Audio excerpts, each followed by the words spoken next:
Welcome to this exploration, where we'll dive deep into the differences between manifesting and prayer. Let's uncover which approach may truly bring us closer to the life we desire. In today's world, both manifesting and prayer have gained tremendous popularity. They've been around for centuries, but it's only recently that they've entered the mainstream, with everyone from celebrities to influencers singing their praises. But have we stopped to consider what these practices actually mean? Are they merely two words for the same thing? Or is there a deeper distinction? The Bible teaches us that God is not the author of confusion, but of peace. 1 Corinthians 14:33. Yet many people find these practices confusing. Some use the terms manifesting and prayer interchangeably, while others are convinced they're worlds apart. This led me to ask, what do people truly mean when they say they're praying versus manifesting? Do they genuinely understand the difference? Let's break it down, the purpose behind prayer and manifestation. As I looked into it, I found that many people use manifestation to try to control the outcome of a situation, focusing all their energy on a specific result. But Proverbs 19:21 reminds us, there are many devices in a man's heart.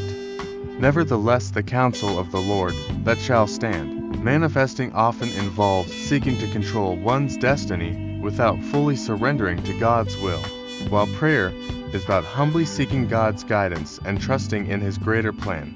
Prayer, rooted in ancient faith, is a practice of surrender, humility, and recognition that there is something greater than ourselves at work. When we pray, we're encouraged to be still and know that I am God. Psalm 46:10. Prayer invites us to release control and place our faith in a loving God who knows what is best for us, even when we may not. Manifesting, however, has its roots in modern spiritual movements, with a focus on using personal intention and mental power to shape one's own reality. Distinguishing between true prayer and wishful thinking, some may pray for a new job, but their heart's motive may actually be closer to trying to manifest or force the universe to grant their wish. This isn't true prayer. Rather, it's an attempt to bend God's will to our desires. James 4:2-3 warns us, "Ye ask, and receive not, because ye ask amiss, that ye may consume it upon your lusts." True prayer involves aligning ourselves with God's will, rather than asking God to align with ours. Similarly, when people manifest a relationship or career, they may focus on their own desires rather than seeking God's guidance. Trust in the Lord with all thine heart, and lean not unto thine own understanding. Proverbs 3-5 reminds us that we must surrender our plans and rely on His wisdom. Exploring the foundations of prayer and manifestation. To truly understand prayer and manifestation, it's essential to look at their origins and intentions. Prayer is deeply rooted in religious tradition. It's an act of worship, humility, and trust, recognizing that our lives rest in God's capable hands. Jesus taught us the essence of prayer in Matthew 6:9-10, saying, "Our Father, which art in heaven, hallowed be thy name. Thy kingdom come. Thy will be done in earth, as it is in heaven." Here, we see prayer's heart, a sincere surrender to God's will above our own desires. Manifestation, however, finds its origins in New Age and self-help philosophies, focusing on the power of thought and intention to create one's reality. It's more about taking control, believing that by directing our mental energy, we can shape our future.